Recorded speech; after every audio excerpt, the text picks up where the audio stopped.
this story came about. A Western anthropologist visited Africa and he went to a village and he told the villagers, "We're going to play a game." And he put a large basket of fruit underneath a huge tree in the village. And there was a clearing, and he had the villagers spread out, like pretty far in distance from that fruit basket and from that tree. They were in this big circle, and he said, I'm going to count to three. The first person to run and to make it, whoever's the fastest who can make it to that basket of fruit gets to keep that fruit. And this was a village that, they weren't exactly, they needed that fruit, and they wanted to have it. Um, but guess what happened? They all ran together and they all shared the fruit. And this was very unusual behavior in the anthropologist's eyes. And he said to them, "Why did you do that?" And they said, "How can one of us be happy when the rest of us are sad?" Gosh. I mean, if that isn't the definition of community, I don't know what is. How can one of us be happy if the rest of us are sad? This is Ubuntu. But if you think about Western society, we're all racing. We tend to race individually towards the basket because we believe in this thing called zero-sum game, meaning if that other person gets there first, I get less, right? And there's only a small amount of good to go around. Well, we believe in this philosophy of unity that your good is unlimited. You're tapping into your supply, and that you don't need to compete for everything in life. Everyone can be prosperous. So that's the vision that we hold to. So, and that's Ubuntu as well. So how can we change our mindset? It requires systems that don't even exist yet. It requires new behaviors. Uh, Jen and I were visiting her dad yesterday, and he said, it feels like a paradigm shift is happening. So here he is. He's 80 years old, and he's just tapping into this awareness. It feels like this paradigm shift is happening. And I'm sure you feel it as well. And I'm thinking this paradigm shift could mean, okay, AI is here. What if the paradigm shift means AI is going to help us be more compassionate? What if the paradigm shift means that AI is going to cure cancer? I believe that that is going to happen. AI can be viewed as, the ocean can be our friend or it can be our worst enemy. Electricity can be our wonderful friend or it can be our worst enemy. So the same with AI. So this is how if we grow into this Ubuntu mindset, starting here, right in this room, we can think about things like AI and not, instead of being afraid of them, say, okay, bring out the good AI because it's not going away. Another story, this is kind of my own story, but I'm sure that it exists in many versions of it exist in many Peloponnesian or Indonesian and Hawaiian cultures because I'll get there and I'll tell you why. Imagine a canoe. You're in a canoe with three other people, and you're on a long journey, several days, many days journey. You're going to have to take turns rowing.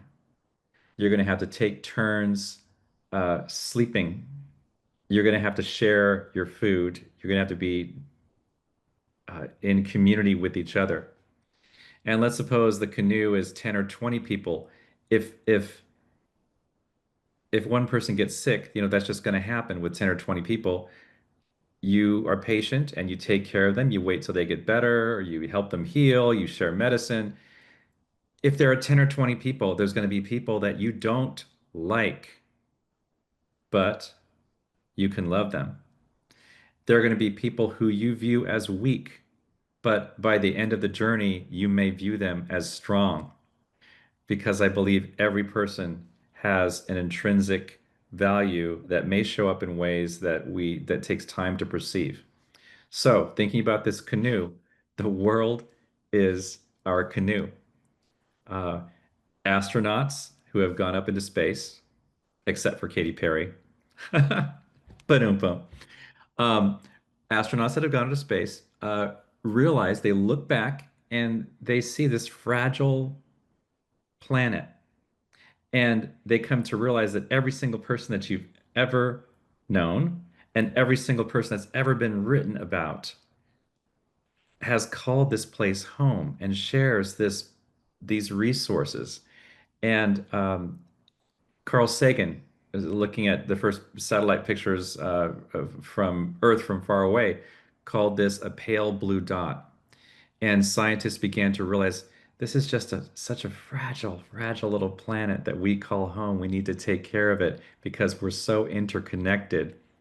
Every drop of water eventually, they say, even it passed through Jesus's lips and it's here in your cup. It's We are so interconnected. So we need to live that way. So that's I hope that captures some of the Ubuntu spirit, Ubuntu nature, Ubuntu values.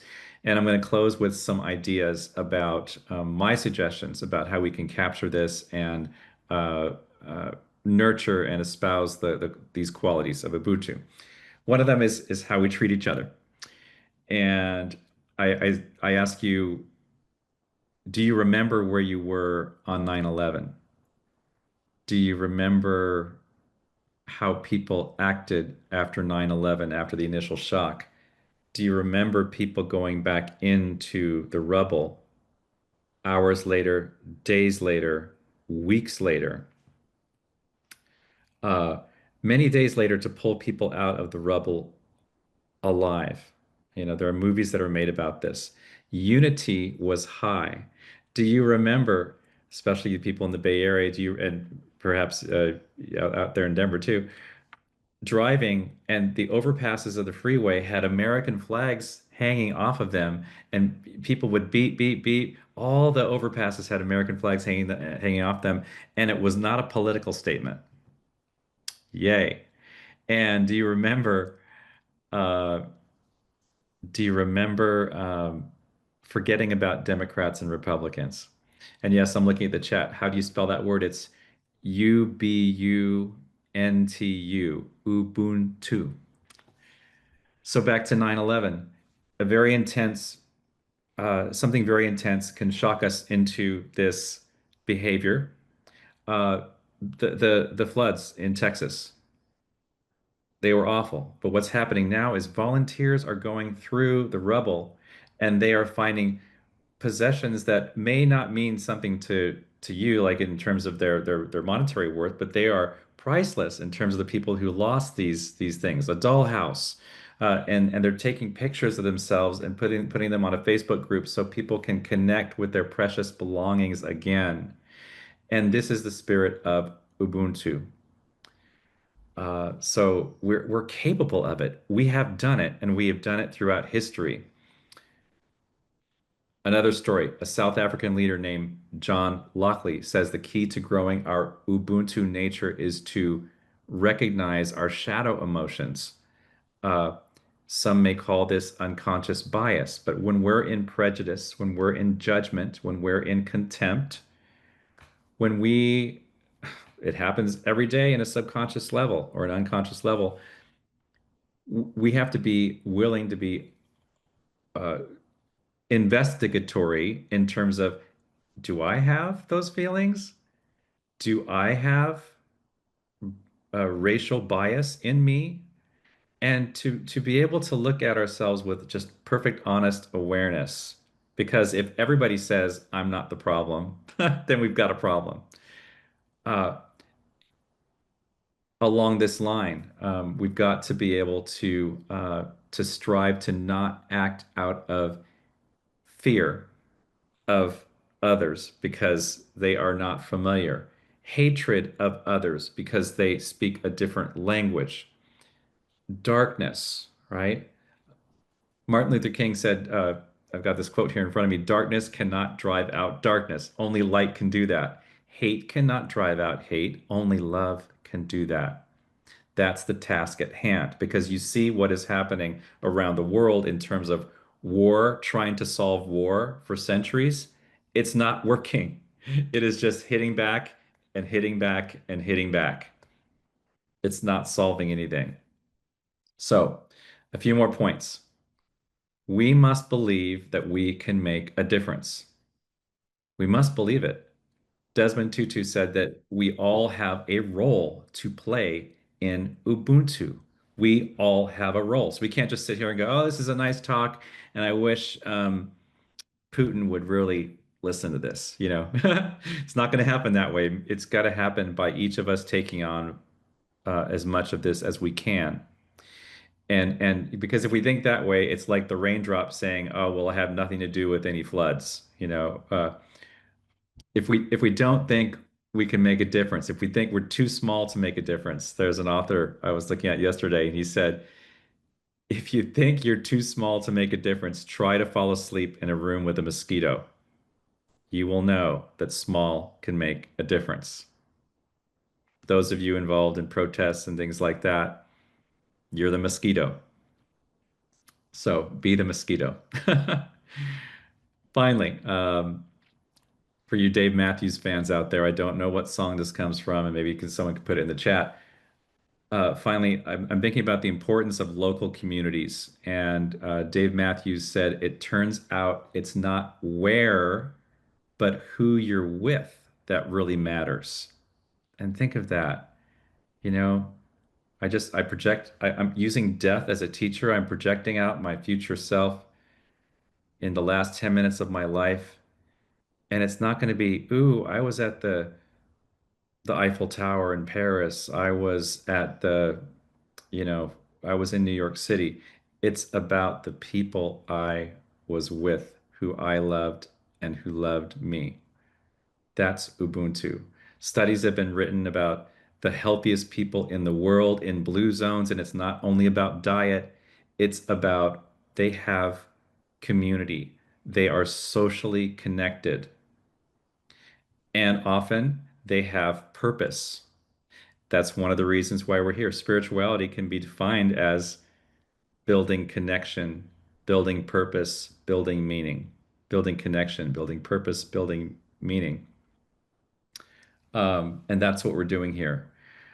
I'll close by saying, who would have thought that this person that I am, I think back to my 12-year-old self leaving behind the Catholic Church and not satisfied, in one day in 2004 finding, wow, there's something called new thought, there's something called unity, and it feels so good.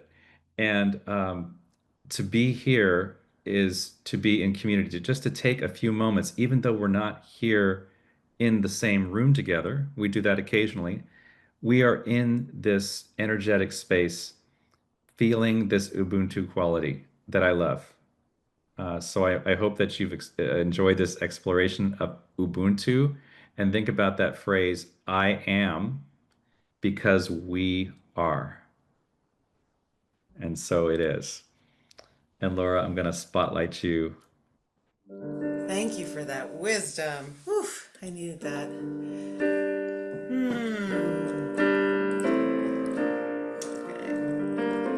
Okay. Changing songs.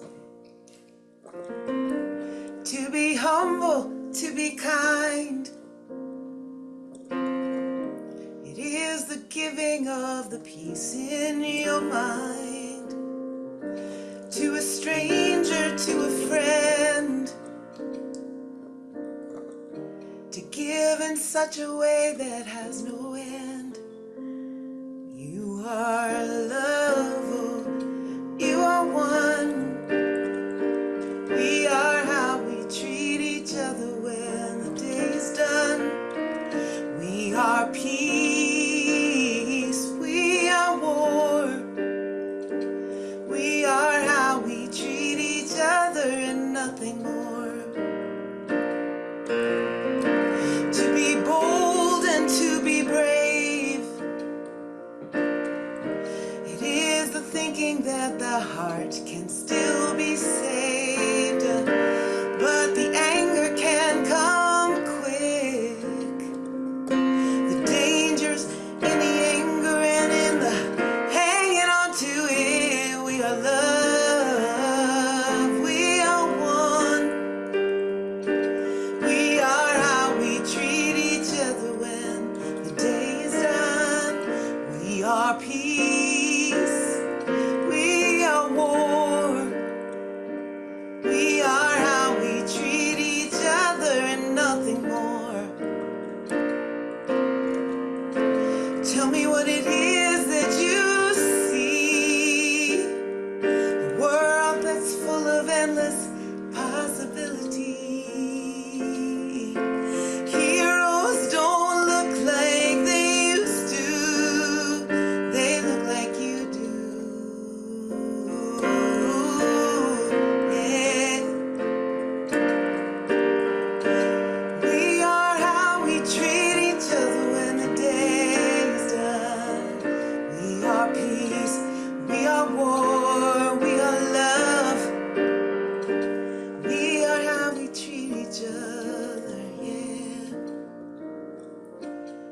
We are love, we are one.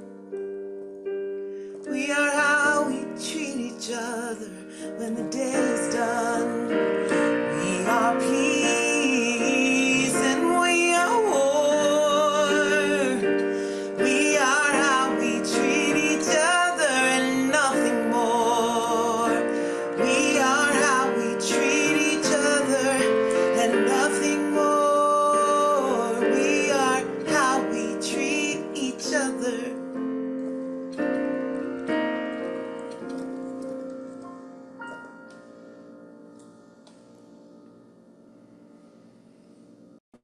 Thank you, Mother, Father, God. Thank you, Archangels and Ascended Masters, for this beautiful moment of clarity and peace. We boldly declare peace. We boldly protect peace. We are not the only ones. And with this confidence, with this calm, with this realization, we choose this moment to relax into serenity, into harmony, into peace. And like clay, we mold a harmonious world with our thoughts, our intentions, and prayers, knowing that the highest good is right here, right now. And in a world full of beauty, we celebrate this moment. And like a violin, our prayers are in tune. So we'll just gently breathe into all this good and all this goodness. We receive the hands of the angels, the love of the angels, the love of the guides and our ancestors. We recognize indeed that we're not alone, that we are seen and heard, and we don't need to shout, that our presence is enough, our prayers are powerful, and this truth is present in this moment right now and heard millions of times over. So we'll just gently breathe into all this peace. We'll recognize the peace in the atmosphere right where you are, peace in the oxygen, peace in the furniture you're sitting on, the peace of this gathering, the intention of this gathering amplified. And we'll just gently breathe in to great peace and expanded peace, knowing that we are right on time and that incredible good is right here. So we'll just gently breathe into that. And we'll notice Archangel Michael, the angel of clearing and protection, with one hand to receive anything that's not serving you, any tension, any stress, any worry. And we'll just gratefully and effortlessly surrender all that to Archangel Michael. And with his other hand, him offering you protection and prayers and blessing. So we'll notice the circulation between you and Archangel Michael, knowing that it's okay to release, it's okay to receive. It's okay to be present in this moment. And that we choose peace, we choose love. We choose to be part of the community. And we know that incredible good is right here.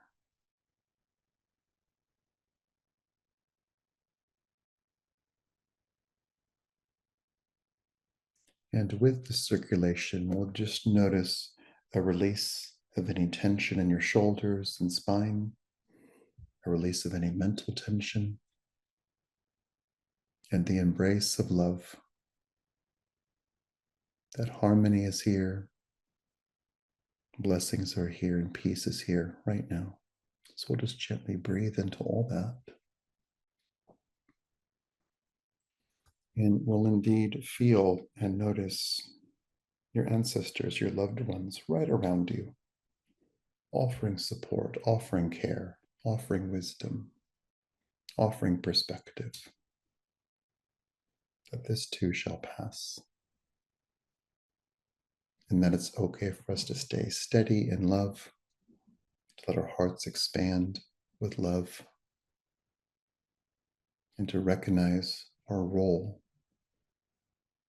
in doing things like this, in gathering and amplifying and participating, and that we take turns. So we'll just gently breathe into all that good and all that goodness, all that support, and all the clarity that is here.